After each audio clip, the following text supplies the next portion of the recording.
One of the challenges to teaching Texas history is to try to keep Texas somehow disengaged from the United States all the way to the present day.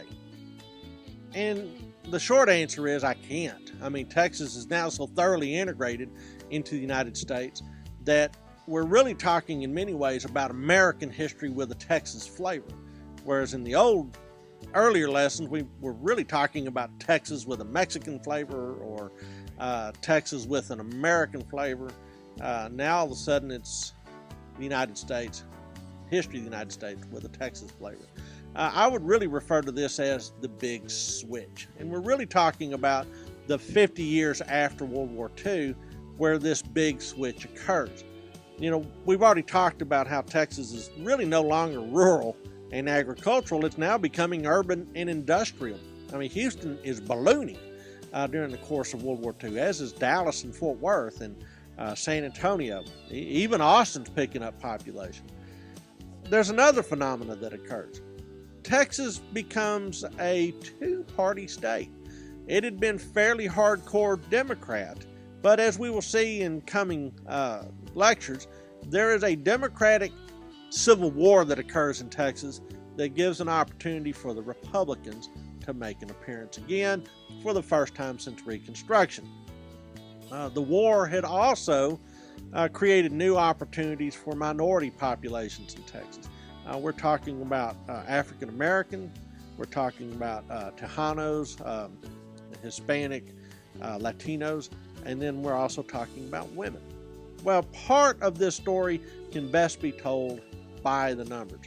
By 1950, Texas's population is about 7.7 million people. That represents a 20% increase from 1940. So, wow, there's 1 in 5 Texans is all of a sudden new there in that last decade. That's significant. In 1960, that number has jumped up to 9.6 million. But then there's some momentum. 1970, there's 11.2 million Texans. 1980, 14.3 million Texans. In 1990, 17 million Texans. 1990, there are nearly 10 million more Texans than there were in 1950. The year 2000, 21 million Texans. In 2010, the last census before this taping, 25.3 million Texans.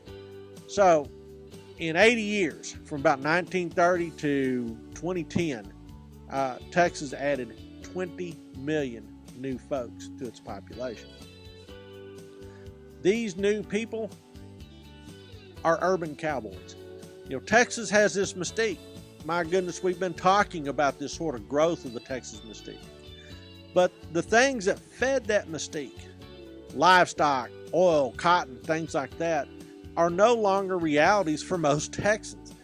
Most Texans are living in cities by 2010.